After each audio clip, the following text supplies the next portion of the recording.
অনন্য সুন্দর প্রকৃতি, ভিন রাজ্যের এক খণ্ড বাংলা। ইতিহাস আর কিংবদন্তি এই গ্রাম। কেউ বলে না দিলে মনেই হবে না বাংলার বাইরে কোনো গ্রামে এসেছি। মুখোপাধ্যায়, রায়, চক্রবর্তী, সরকার, রায় সব ছড়াছড়ি। বাংলায় কথা বলা, বাংলায় লেখা, কিন্তু দাঁড়িয়ে আছি ভিন রাজ্যে, ঝাড়খণ্ডে মলুঠি গ্রামে। হাই ফ্রেন্ডস, কেমন আছেন সবাই? পায়েল ব্লগসে আপনাদের স্বাগত জানাই। এক মলুঠির পরিচয় অনেক, কিন্তু সব কিছু ছাপিয়ে মলুঠির পরিচয় মন্দিরের গ্রাম। মহুল গাছের জঙ্গলে ঘিরে থাকতো এই গ্রাম। অনেকে বলতো মহুলেটি, মানুষের উচ্চারণে আজ সেটা মলুঠি। মলুঠি ঝাড়খণ্ডে দুমকা জেলার থানা শিকারিপাড়া, অখণ্ড বিহারের এক অঞ্চল। আগে সাঁওতাল পরগনা নামে পরিচিত ছিল। মলুঠি তারই এক জনপদ। অনেকে মলুঠিকে দুমকার গুপ্তকাশী বলে থাকেন। টেরাকোটা নামে বিখ্যাত এই মলুঠি। মা মৌলিক্ষা মন্দির এই গ্রামেই অবস্থিত। মা মৌলিক্ষাকে বলা হয় তারাপীঠে তারা মায়ের বড় বোন। মলুঠি গ্রামেই বামদেবের সাধনপীঠ। বর্তমানে ভিন্ন রাজ্যে ঝাড়খণ্ডে অবস্থান করছে এই মলুঠি। রামপুরহাট বা মল্লারপুর থেকে খুব সহজেই যাওয়া যায় এই মলুঠিতে। আনুমানিক 1857 সালে সাধক বামাখ্যাপা এখানে আসেন এবং সাধনায় সিদ্ধি লাভ করেন। একসময় তারাপীঠ মন্দিরে দেখাশোনার দায়িত্ব ছিলেন নাটোরের রানী জনশ্রুতি।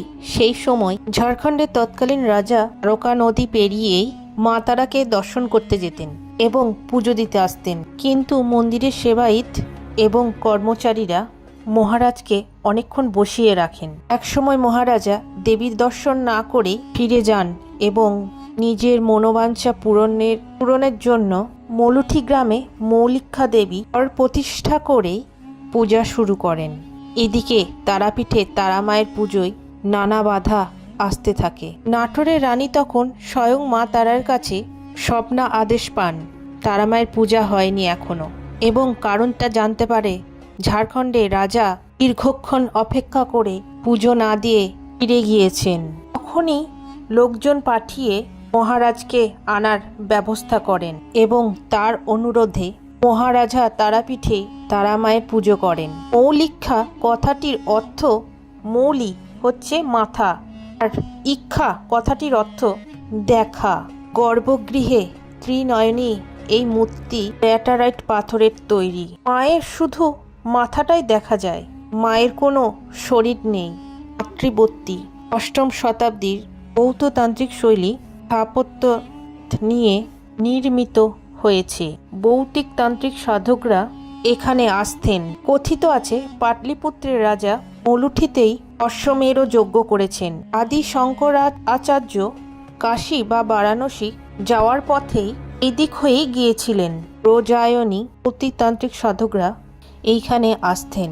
তারই সূত্রে মলুঠি গ্রামের মৌলাক্ষী মায়ের মাতার মন্দিরটি সবচাইতে পুরানো। ঐতিহাসিক দর্শন। দণ্ডিশ্রামী ও রাজার বংশধরেরা জঙ্গলের মধ্যে পরিত্যক্তা এক প্রাচীন মন্দির। প্রাচীন এক মন্দিরের ভেতর এক অপূর্ব দেবী মস্তক উদ্ধার করে থাকেন। লাল রঙের আভাযুক্ত ত্রিনয়নী মৃদু হাস্যময়ী দেবী মস্তক মৌলিক্ষামা নামে খ্যাত হয়। সেই আদ্যাশক্তি দুর্গা দেবী মৌলিক্ষার সাথে তারাপীঠে তারা মায়ের গভীর সম্পর্ক। মা মৌলিক্ষা বড় বোন ও তারা মা হচ্ছে ছোট বোন। মৌলিক্ষা মা এক কথায় অসাধারণ একটা মন্দির। মন্দিরে শান্ত পরিবেশের মধ্যে পরিষ্কার পরিচ্ছন্ন এই নাট মন্দির, আর এক পাশে আছে এক যজ্ঞকুণ্ড। এটা মাঝে মাঝে জ্বলে ওঠে। তো আজকের মতো ভিডিও এই পর্যন্তই।